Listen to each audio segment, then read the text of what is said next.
cerf-volant un peu... Ça, c'est pour quel acte? Horizontal. C'est le quatrième acte. Quatrième, d'accord. Deuxième, troisième. Ok. Première question un peu évidente, mais 2020 sans soirée lyrique, qu'est-ce que ça vous fait de retrouver le festival, le public Ça fait toujours extrêmement plaisir parce qu'on se sent vivant. Cette année, ça devait être donc une année entre guillemets de renaissance et de retrouvailles, et que le festival des soirées lyriques de Sensé a vraiment une vocation populaire, donc une vocation de sensibilisation et de transmission aussi à un public qui ne connaît pas forcément l'opéra, et que c'était l'occasion avec cette nouvelle production de Carmen, des nouveaux chanteurs. Elle n'a rien à voir avec celle qu'on a donnée il y a 10 ans.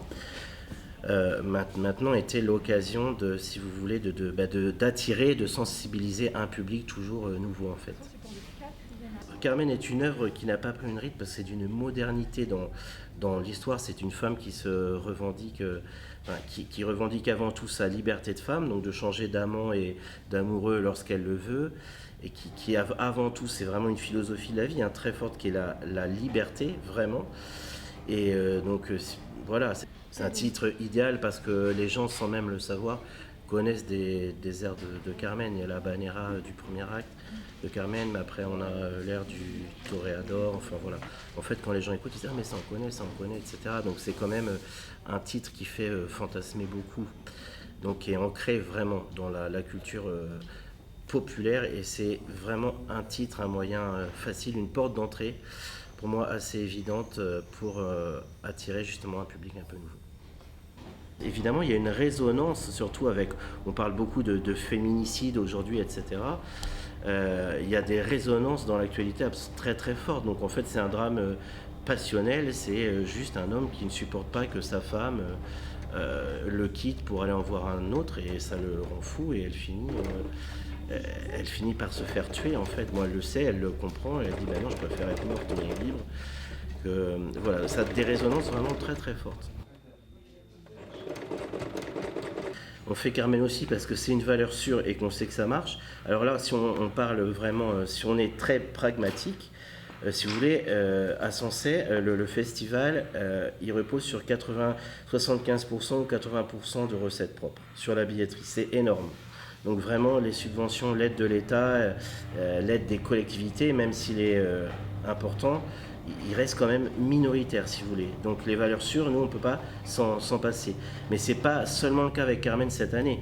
C'est-à-dire que si vous prenez tous les titres que j'ai programmés depuis le début des soirées lyriques de Sensé, quand vous voulez remplir un espace ou une jauge de 2000 à 2500 personnes, croyez-moi qu'il faut faire des valeurs sûres. Surtout à un public qui n'est pas un public d'habitués.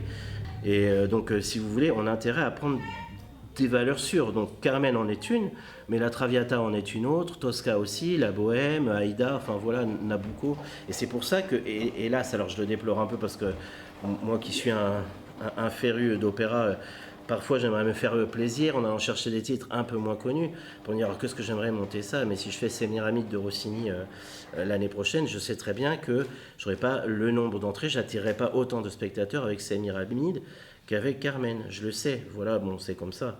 Donc, et que on n'a pas les épaules et la colonne vertébrale assez solide pour supporter une perte de 3000 spectateurs, par exemple. Et c'est pas le but du festival, ce festival, il se veut vraiment populaire, vraiment. Quand même le faucon de Francky et tout, on en a fait des tours. Ce qu'il y a, c'est que j'ai regardé l'an prochain, parce que là, il me demande. Sans Gilles Grasset, il n'y aura pas de festival parce que c'est le maître d'œuvre, il connaît tout. Nous, à côté, on n'est que les petites mains qui peuvent va là, va ici, va là-bas. Mais Gilles, c'est le super mec. Gilles, tu m'auras un billet de plus. C'est pas ce que tu disais tout à l'heure. Tu m'auras un billet de plus. Ou hier. Oui, hier. C'est pas ce que tu disais hier. Ah, mais avant, on a eu des moments, des fois, c'est pas la première fois. On s'est pris la tête. Il n'y en a pas eu souvent. Oh, on s'est pris la tête. C'est moi qui l'ai Bah moi, je me prénomme Gilles Grasset. Oui. Et vous êtes un des historiques du festival, c'est ça? Bah, je suis là depuis le départ, depuis 21 ans. Et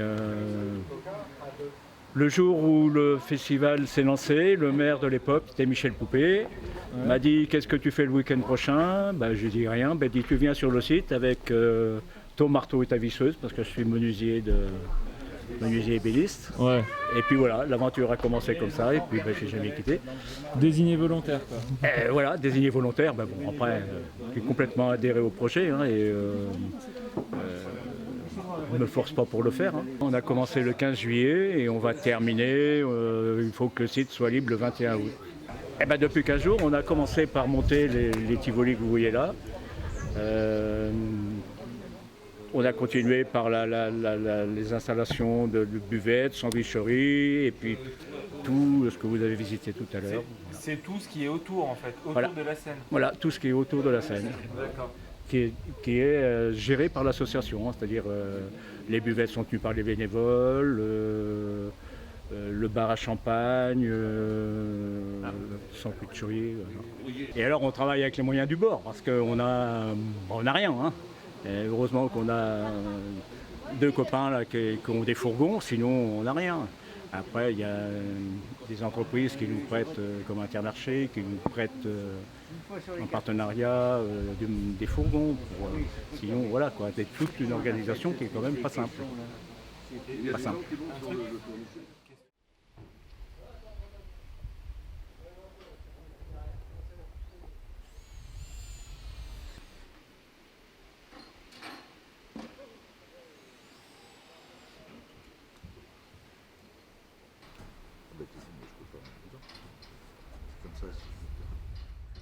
On y va? Oui. Allez, go. La rue d'Avis, c'est pas de la déco récente, c'est que les travaux de la semaine dernière ont eu raison du mur. Les travaux sur la route. Ah ouais? Comment ça va, J-14? Fatigué? Oui. oui, je suis fatiguée, absolument. Pour l'instant, c'est du 100%, ou même du 150%. C'est tous les jours, week-end compris. On s'y remet le soir à la maison parce que il ne faut pas oublier, moi je prépare la journée du lendemain à la maison. Je note tout ce qui m'est revenu dans la journée, tout ce à quoi j'ai pu penser. Un tel m'a dit ça, un autre tel m'a demandé ça, quelqu'un d'autre a besoin de telle ou telle chose. Voilà, donc je suis un petit peu là pour coordonner tout ça. Voilà. Clairement, votre mission aussi, c'est la gestion des bénévoles. Alors. C'est la gestion des bénévoles et la gestion de tout ce qui est administratif. Voilà. Donc, Chef d'orchestre, un petit peu, ouais. un petit peu, oui. En même temps, ça me rappelle mon ancien travail puisque j'étais chef d'établissement. Donc, voilà, j'ai replongé là-dedans quand j'ai pris ma retraite et avec grand plaisir, vraiment, parce que c'est que du bonheur. Alors, l'autre jour d'aujourd'hui, c'était s'assurer que la billetterie était en place, qu'il n'y avait pas de retard dans l'envoi des billets, ça c'est pour la billetterie. S'assurer que ceux qui ont demandé un planning, que ce soit l'orchestre, que ce soit les chœurs, alors les chœurs c'est un mauvais exemple aujourd'hui puisqu'ils ont déjà commencé, et que tout le monde ait bien son planning, s'assurer que tout le monde ait bien éventuellement un véhicule pour le transporter parce que tout le monde n'est pas véhiculé, et comme vous l'avez compris, les gens habitent un petit peu partout autour de Sensey, voire même un petit peu loin. Donc c'est du management. Pour moi, c'est un vrai bonheur. Je suis une passionnée d'opéra, donc c'est le revers qui permet de vraiment comprendre comment les opéras se montent. Ça, c'est super.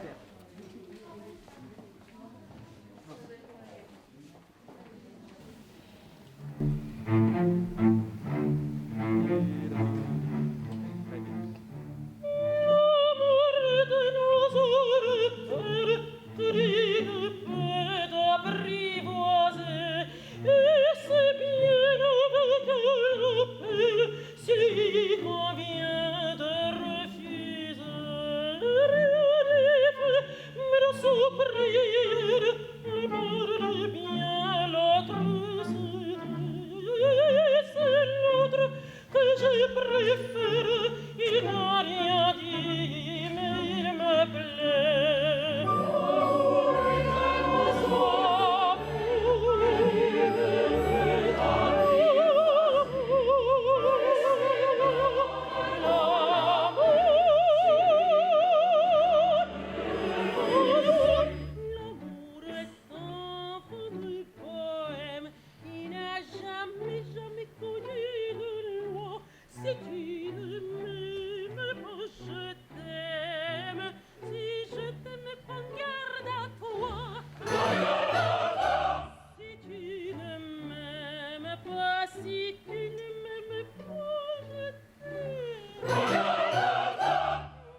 Qu'est-ce qu'on dit?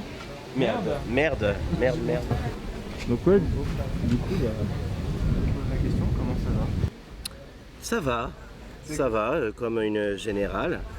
Donc avec les interrogations et le stress qui va avec, mais ça va. Bon, après, il y a toujours des problèmes. Hein. Un événement comme ça, c'est toujours des accumulations de problèmes et de petits problèmes. Donc voilà. Et donc là, ce soir, une générale, c'est toujours, même si c'est pas la première représentation officiellement, c'est quand même l'aboutissement d'un travail d'un an ou de plusieurs années, même parfois. Donc c'est toujours quelque chose à la fois d'un peu stressant et aussi émouvant. C'est normal, on a toujours peur qu'il se passe quelque chose. Voilà, et puis je pense que le fait que ça soit aussi en plein air rajoute des difficultés et des imprévus.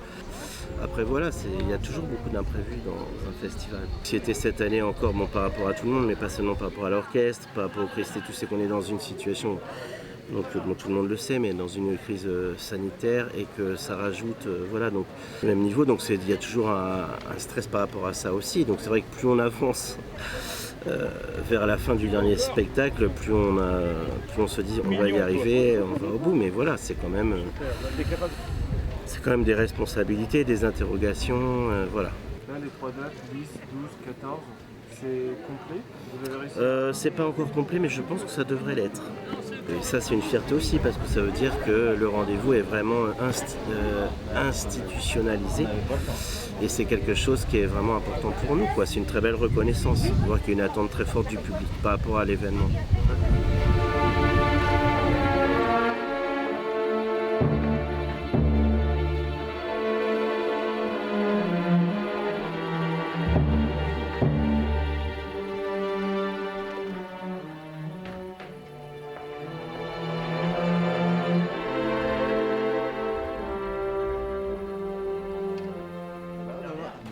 La dernière répétition, non, ça va, ça se passe plutôt bien.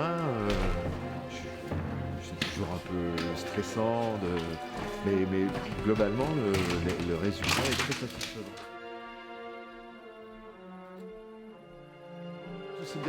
Tout s'est bien passé, il y a des moments d'incertitude très forts, il y a des moments où du coup ça vacille un peu, on se dit on s'est planté, on va se planter, on va pas se planter.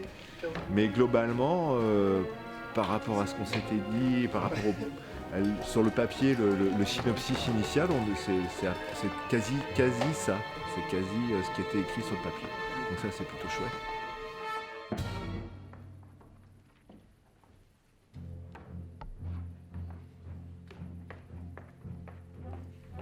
C'est Carmen, hein, c'est pas. Et en plus, c'est Carmen avec. Il y a un gros effectif de chœur, c'est-à-dire que c'est par rapport à un théâtre fermé où on pourrait avoir moins de choristes. Là, on a quand même. Il y a du coffre, il y a du nombre même. Il y a du nombre, il y a de la qualité et de la quantité. Donc ça fait une belle masse physique sur le plateau. Et c'est un des défis. C'est vraiment. Il y a énormément de couleurs différentes et énormément de styles différents.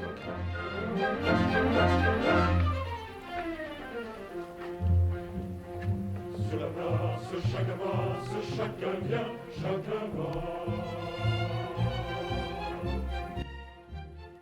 Drôle de gens que ces gens-là, drôle de gens que ces gens-là, drôle de gens-là, drôle de gens que ces gens-là. C'est quoi l'image que vous aviez de ce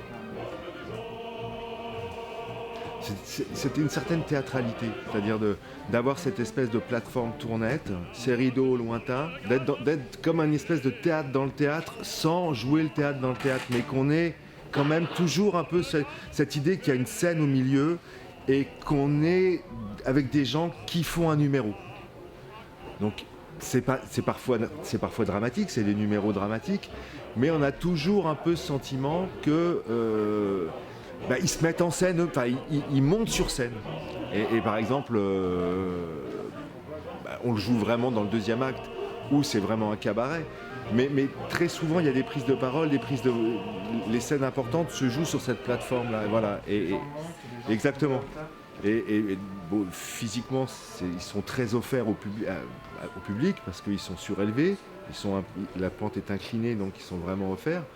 Et on a un côté théâtre avec les rideaux, c'est-à-dire par exemple l'ouverture, on a vraiment 2 personnes qui rentrent comme dans un rideau de théâtre, parce qu'ici en plein air, on n'a pas de rideau. Donc là, ce qu'on aurait dans un théâtre à la face, on l'a au lointain, en plus petit. Mais de jouer sur cette théâtralité-là, c'est ça qui nous a beaucoup intéressés. Regardez donc cette petite qui semble vouloir nous parler. Voyez, elle tourne, elle hésite. À son secours, il faut aller.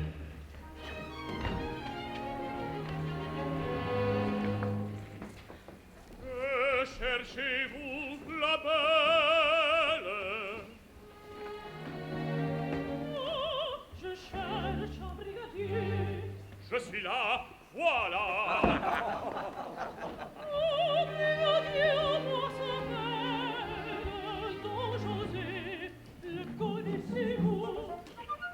Don José, nous le connaissons tous.